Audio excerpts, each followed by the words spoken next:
How good is this?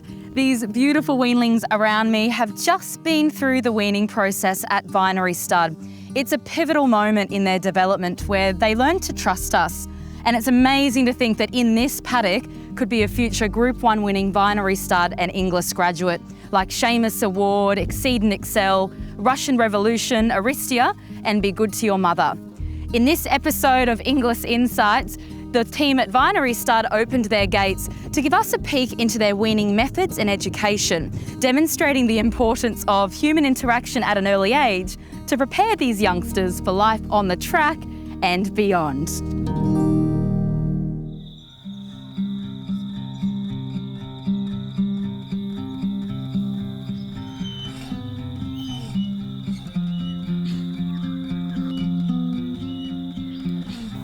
It's the introduction to their career, really.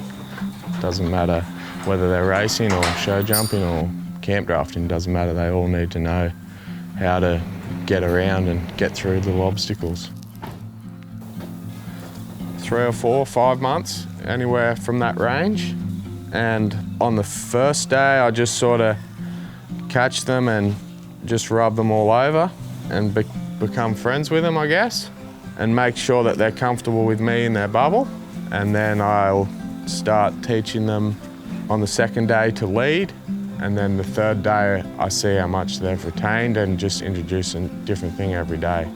Yeah, day 4. So it's all coming together now towards the end of the week, hopefully. This one doesn't really want to get caught yet, so he's uncomfortable with me being in here. So we've got to try and build a better bond. So I'm sort of just trying to wait it out until he wants to stop rather than hunt him around and stir him up more. He's got to learn that it's all right. If you wait him out, he'll eventually just not worry about trying to get away. Got to teach him pressure and release, but you only start with very little pressure and get them to search for the answer.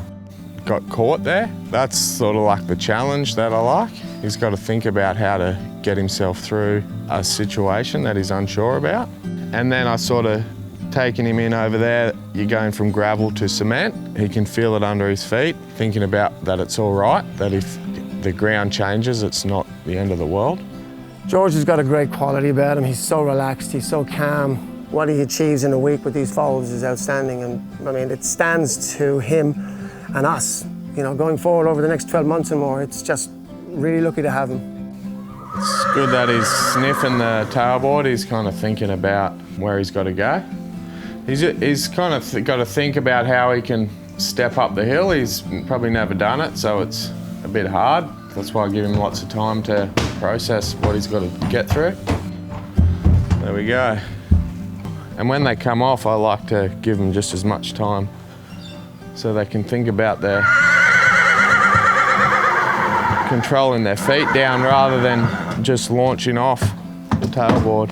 If you give them lots of time that first time, they learn, and then the second time it's easy because they know what they've done. Keen to go to the races.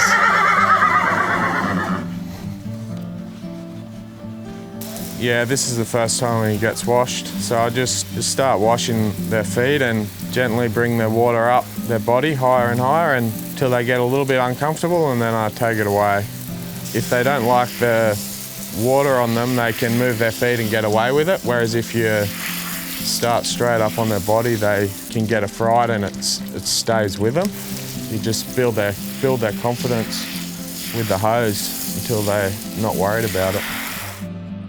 So the weaning process is a very important part of their lives, and more so this year for us at Vinery, we're quite excited to have the first Ollie Kirks coming through. Like we're really happy with Ollie Kirk foals. They've done so well, and because of that, a lot of the clients that went to him first year sent mares back second year because of the quality of foals that he had, which was really encouraging for us. So what we have here is a first foal, colt foal out of a Group 3 winning mare, Seamus Award mare called Sovereign Award.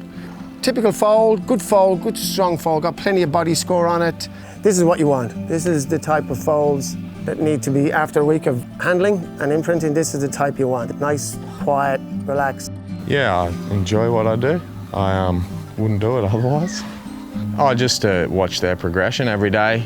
It's amazing how sort of little you have to do for them to actually learn something. You don't have to do everything 100 times. If you do it right once, well, they understand it straight away. That's probably the best reward. They teach you to be better.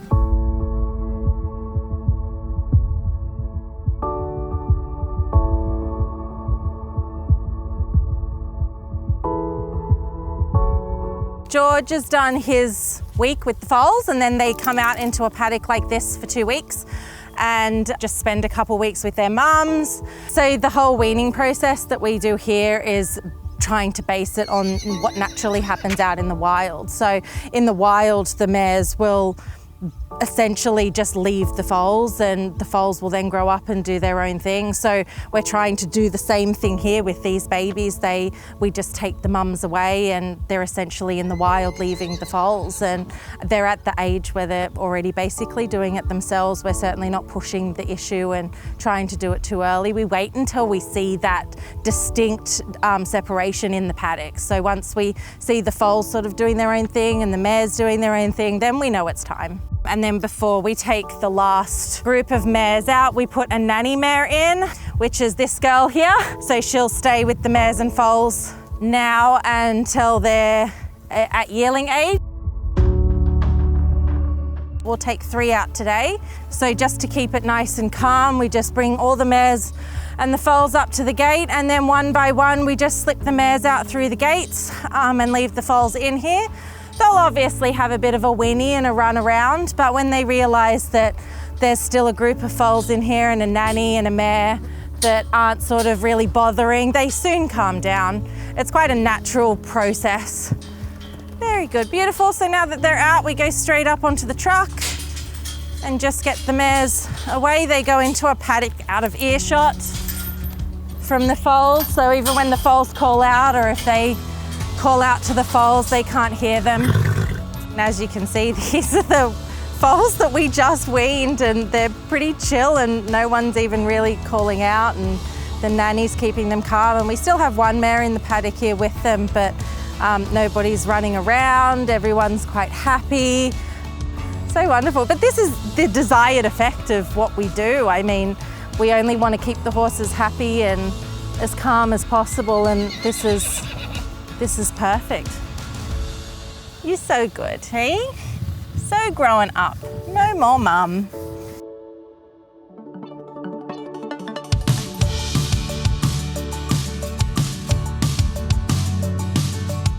What we have here is the final stage of the weaning process. These weanlings here have been off their mums for probably about 2.5, 3 weeks, tops.